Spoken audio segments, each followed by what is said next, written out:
Today, we're going to cover the top 3 supplements I use to stay fit. So a little disclaimer, I want to make sure you guys understand that supplements are not used for trying to make a shortcut in any way to get your goals in regarding to fitness. They're just there to kind of help you get there along the way. So take this with a grain of salt. So you guys know that I'm a YouTuber, but I'm also a personal trainer full time. And I figured I would be sharing some of these tips with you guys because I figured it would help a lot of you out there trying to do some stuff with fitness. All of these supplements are stuff that I literally take every single day just because, again, I'm a personal trainer. I got to be in shape. I use these just to help make sure I'm in, top physical condition, as you can see yourself. These are in no particular order, but we're going to go ahead and start off with creatine. If you guys have not heard of creatine, it is definitely something I recommend that everyone take no matter what your goals are. Essentially what creatine is used for in a diet is it's used to help you be more explosive in your training.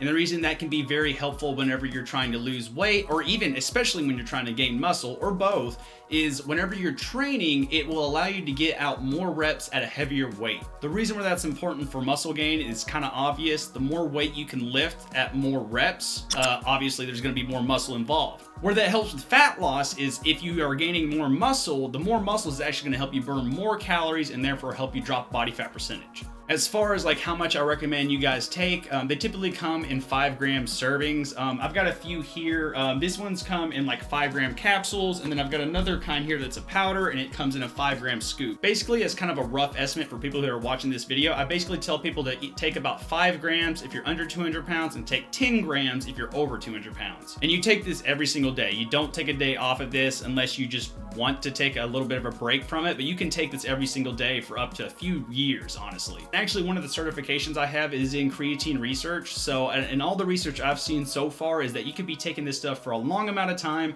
and it's not going to affect you really in any negative way. You just got to make sure you stay hydrated because creatine does, rely on the reaction of water to kind of be absorbed into the body. I started upping my creatine. I actually stopped doing creatine for a little bit and I started it back, and I started taking 10 grams at a time for the first time instead of taking 5 grams at a time. And I actually noticed that I gained like maybe 30 pounds on my bench within the span of like 6 weeks, which is actually really good. Moving on to the next one, and this one should be kind of obvious, but protein powder should also be in anyone's diet, whether you're trying to lose fat or gain muscle. Protein is the building block of muscle, and you really need to make sure that you're keeping high amounts of it in your body.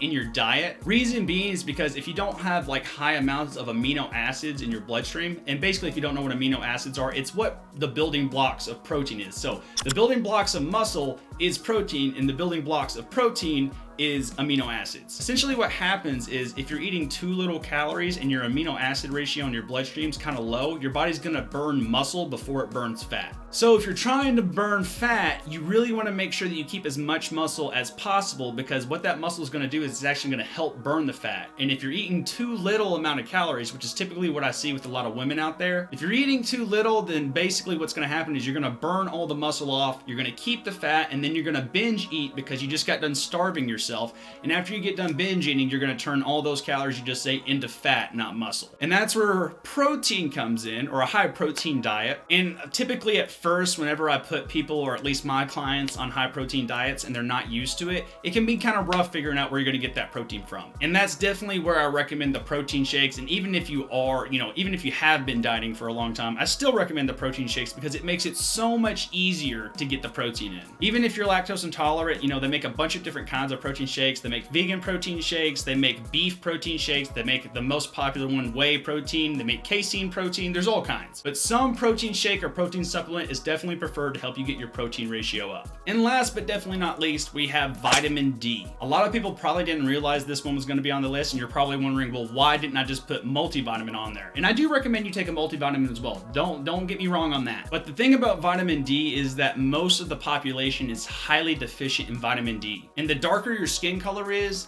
the more likely you're going to be deficient in vitamin D, because the darker your skin color is, the more you reflect light, which is what's responsible for telling your body to produce vitamin D. And especially with the times we live in right now, a lot of people have been staying inside, and as of when this video is going to be posted, it's just getting out of winter time. So a lot of people have been inside and they're lacking vitamin D, and that's actually why a lot of people get seasonal depression as well, is a lack of vitamin D. So if you're inside a lot or you feel like you don't get enough sun, I definitely recommend you take vitamin D because it's going to help help you lose weight, and it's definitely going to help you build a lot more muscle. And in regards of not just like physical health, but in mental health, it definitely helps with anxiety and depression. And in fact, a lot of the times when people are feeling anxious or depressed, it's because they're lacking vitamin D. But that's basically all I got for today, guys. Hopefully you guys enjoyed and took something away from this video. I'm going to go ahead and take this time to shout out my guys at Cage Muscle. They're the guys who supply me with all my creatine, my protein. I just got a new supply of them, from them. This one is chocolate peanut butter flavored. You guys go check them out. If you use code Chigel15 at their discount, you actually get 15% off. So yeah, it's a win-win situation there. But hopefully you guys enjoyed this little fitness video. If you guys did enjoy it, make sure you guys leave a like, and I'll go ahead and make some more fitness videos because you guys know I'm all about it. But until next time, peace out, motherfuckers.